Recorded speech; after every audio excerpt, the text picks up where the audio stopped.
In this video, we're looking at using standard form and ordering numbers from smallest to largest.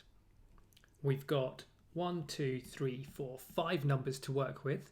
3 of them are in standard form, 2 of them are ordinary numbers. To put them in order, what you could do is rewrite all the numbers in standard form as ordinary numbers, and then you're just ordering 5 ordinary numbers that you're used to. However, you're probably already good at that, so I'm going to suggest a different skill to practice in this video. What I'm suggesting is that we rewrite the ordinary numbers in standard form and we practice ordering numbers in standard form.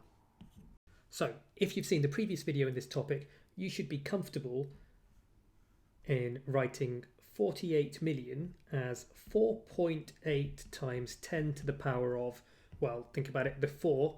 Currently, it's just 4 units. To get it where it needs to go, we need to move it 1, 2, 3, 4, 5, 6, 7 place value columns along. So it's 4.8 times 10 to the power of 7. Similarly, you could do something with this and see that it is 4.5 times 10 to the power of 6. Now, how do we decide which of these is smallest and which is biggest?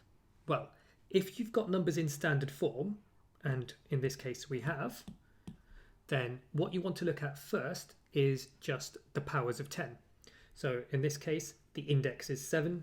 We've got an index of 7, an index of 7, index of 6, and an index of 6. So these two are actually going to be the lowest. The ones with the lowest indices are going to be the lowest numbers.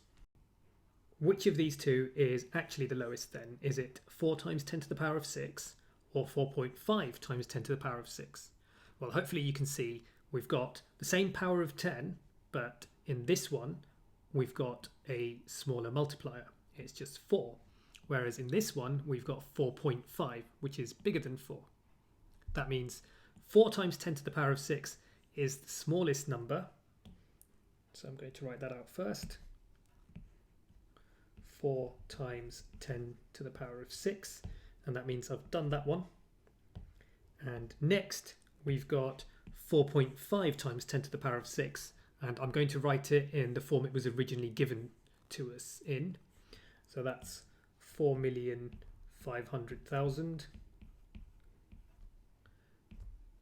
and we've done that one.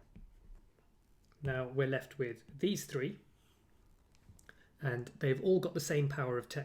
We've got 10 to the power of 7, 10 to the power of 7, 10 to the power of 7.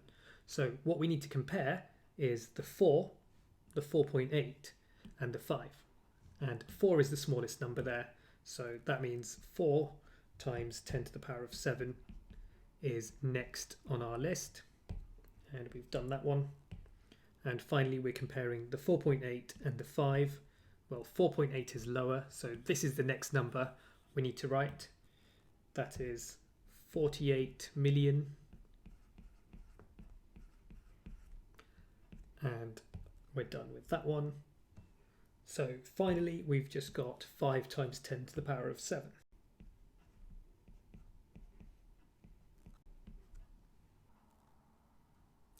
To recap, when you're ordering numbers in standard form, the lowest numbers are going to be the ones that have the lowest powers of 10. So in this case, the 10 to the power of 6s, they were the first 2, and then the 10 to the power of 7s came next. But how do you decide how to order within those? That's when you look at the multipliers at the start. So 4 versus 4.5, that's how we decided between these two. And then for all of these 10 to the power of 7s, we had to compare 4, 4.8 and 5 to decide what order they went in.